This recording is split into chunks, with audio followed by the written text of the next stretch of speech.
All right, so here's the assignment if you need it. All right, there's 5 up, so any points of contestation on those 5? Yes, no, maybe? Everybody good? All right. All right, up first is number 20. Somebody tell me, what does number 20 say, please, and thank you.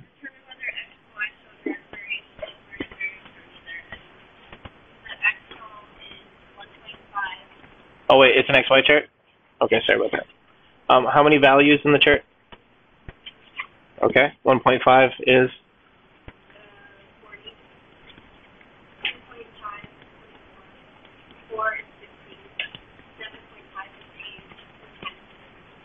10 is 6.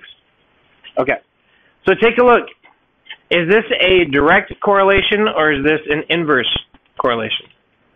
Inverse, how do you know? As X is getting bigger, what's happening to Y? Y is getting smaller, which means can this be direct variation? No. So that means that we're down to either inverse variation or neither. So if it is inverse variation, our general form is Y equals K over X, right? How do you get K by itself? Multiply the X. So K is equal to X times Y. Everybody all right with that? Yes or no? Okay, so now what we have to do is we have to find K at every step and see if they're pretty much the same value.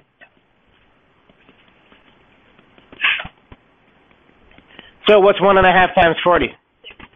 60. What's 2.5 times 24?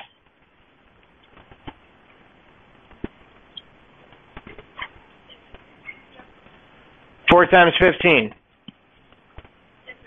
7.5 times 8. 10 times 6. Okay, so we're testing to see if this is inverse variation. If all of the K's are really close to each other or match, then that means that this is inverse variation. If the K's do not match, then we would put neither. Everybody okay with that separation? Yes, no, maybe? Okay, so for this problem, the answer is inverse variation. Okay? And real quick, is everybody clear as to why this cannot be direct variation? Why did I throw that away right away? It's because as X is getting bigger, Y is getting smaller, which means that it's either inverse or neither. Okay, so if you look at a chart and X's are getting smaller and Y is getting smaller, meaning that they're moving in the same direction, that means it's either direct variation or it's neither. Everybody all right with that separation, yes or no? Okay. Up next is number 20. Is that 2 or 7? 22? All right. What's 22 say? Okay, 5 values again. So, again, is this a direct correlation or an inverse correlation? So, look at your X's as we move down the chart. Is X getting bigger or smaller? It's getting bigger. What about my Y's? It's getting smaller. So that means that this is either inverse or neither. And we have to sort out which of those two is my answer. Okay? So it seems that we don't have a formula for neither variation. We're going to use inverse as our test. Okay? So again, the formula is Y equals K over X. K is our important value. And how do you get K by itself? Wow. Right, so we get K by itself by multiplying by X. So K should be equal to YX, right? And then all we do is we check our K's at every step. All right, so what is 4 times 16? 64. What's 5 times 11? 6.2 times 10. 7 times 9. And 11 times 6. Okay, so are my K's all the same? No, they're kind of bouncing around, right? They're around a value, but I don't understand how it could be this far off at every step. Okay, remember the example from the homework, from the lecture yesterday. Part of the reason why the numbers were inconsistent is because we had to round and we were dealing with very large numbers. These are not very large numbers. All right, so I'm going to say that this is not inverse variation because the K's are not consistent. So what does that mean it has to be? So it's neither variation.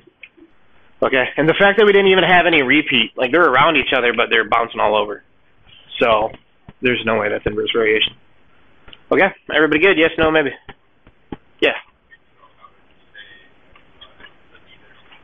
Because, well, it cannot be direct because as x gets bigger, y is getting smaller. So you can throw that out. So we're assuming it's inverse variation, which means that the k's here have to be the same. If the k's are not the same value, then it's not inverse variation. That's the definition of inverse variation, is that it has this constant, which is the same at every step. So when we find all of our k's, the fact that they're all different means that it's not inverse variation. It's got to be neither. Okay? Everybody all right with that? Yes, no, maybe? Okay.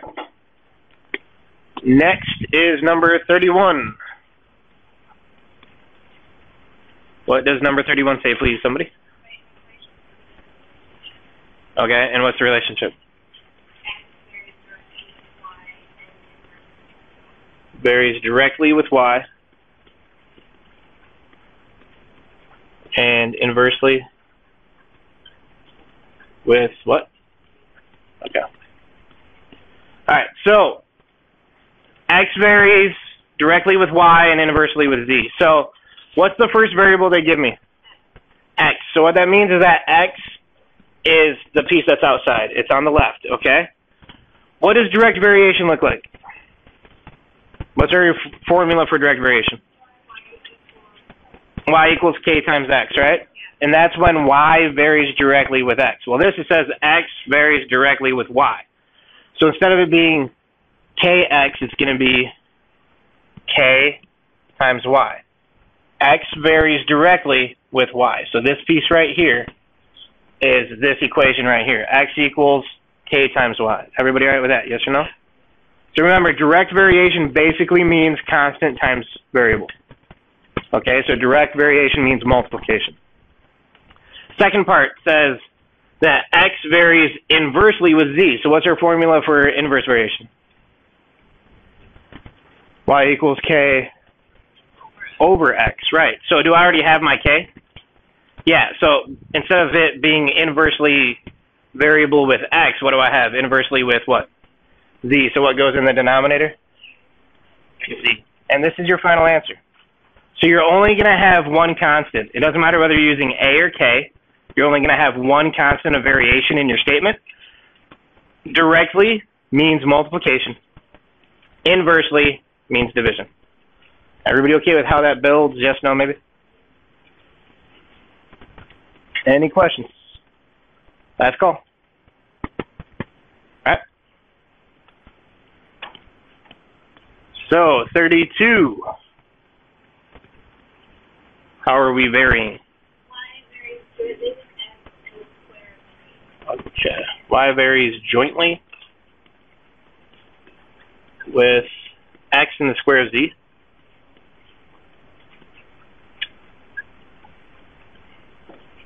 Okay. Is that it?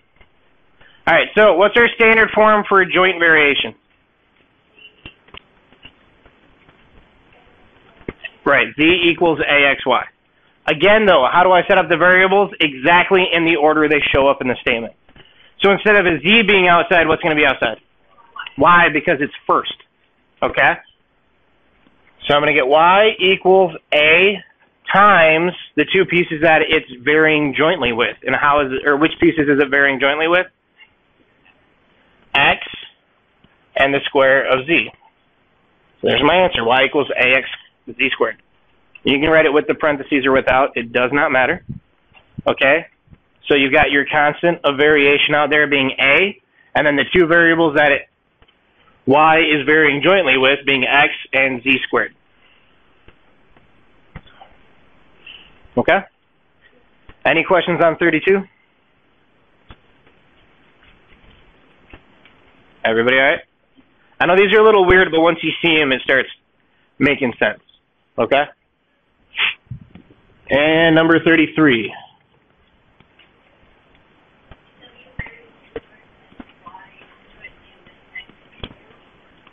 Inversely with y and jointly with what? With x and z. Thank you, Bridget. All right. So, same basic thing. We just move left to right and work our way across, right? So what's my first variable? So that's the piece that's outside by itself. W equals. What's the first type of variation I have? Inverse, right? Inverse variation is normally y equals k over x. So instead of it being y equals k over x, I'm going to have W equals k over what? Y. So I've got a k over y so far. Is everybody okay with how I split apart this first chunk? Yes or no? Okay, so joint variation, is that a multiplication or is that a division? It's a multiplication. So when it comes to fractions, where does multiplication go? Upstairs or downstairs? Upstairs. So the next piece, the joint variation piece, is going to be written on the numerator. Okay? So joint variation is normally y equals z equals axy. I've already got my W. K and A are the same basic thing. They're both constants. So I do not have to add an A in here because I already have a constant of variation. And what are the two pieces that are varying jointly with W?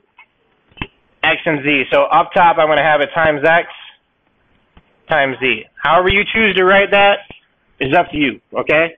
But it should be W equals KXZ over Y.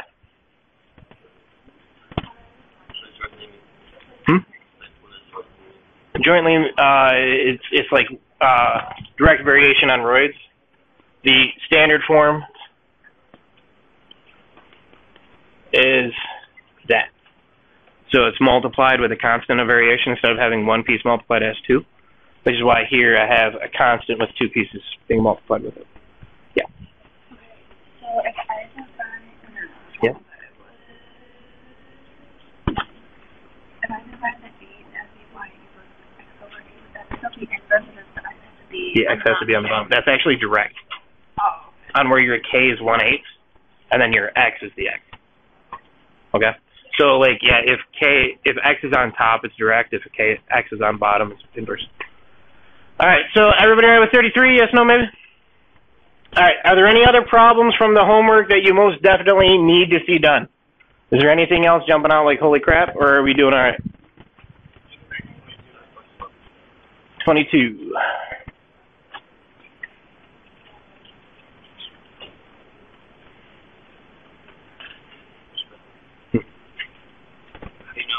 Inverse is KO at the top. Yes. No. If it's direct, it's y equals kx. It's multiplied. The important thing is in the location of the k, it's the location of the x.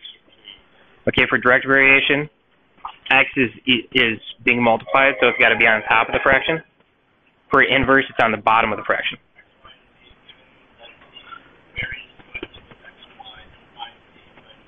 Hang on. Z varies jointly with x and y? Okay, so first thing that I'm going to do is write the equation out, right? Huh? Z varies jointly with x and y, right? Did I write it right? Yeah. Okay. So joint variation, what does joint variation look like? Right, Z equals AXY. So again, we just put the variables in the order that they show up. So for this one, my basic equation is this, right? Okay, and then they tell you to write the equation when Z equals what? All right, so Z equals 15 for 26, right? Yeah. Okay, what's X? Negative 1/4. 1/4? And what's Y? Negative 3. -3. Is that right? Okay, so now I have to solve for A. So a negative 1/4 times -3, what's a negative times a negative? Positive 1/4 times 3 is 3/4. So how do I get rid of a 3/4? Multiply by its what? What's the reciprocal of 3/4?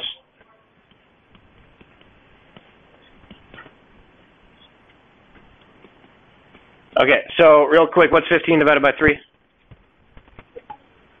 5. 5 times 4.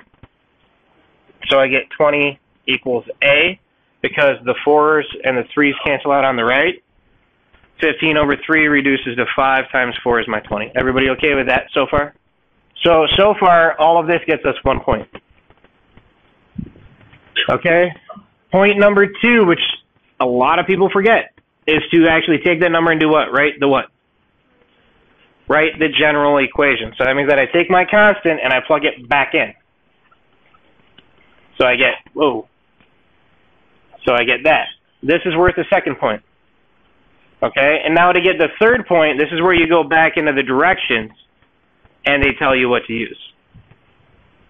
So the directions say, then find z when x equals what? And y equals 5. Okay?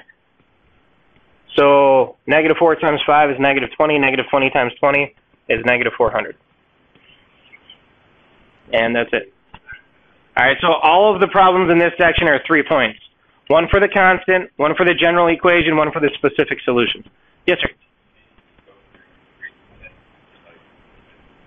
Yeah, let me see. I think I have 7. Like this? Determine whether it shows direct variation, inverse variation, or neither. Okay, so direct variation is if the function looks like that. Inverse variation is if we get that, right? So what's important here is which variable is isolated? The y, right? So when you do this problem, when you do these problems, the first thing you're going to do is isolate y. And then I want to know, does it look like direct variation, inverse variation, or neither? So how we determine that is where is x located at?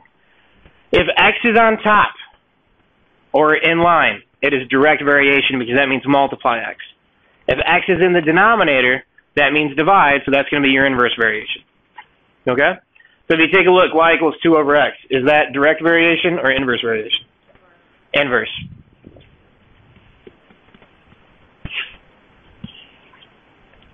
Okay? Some of these get a little bit tricky because you have to remember to isolate y first. Okay, if you just look at what you have, that doesn't mean that you're right. Everybody good? Did that answer everything in that section? Yes, no, maybe.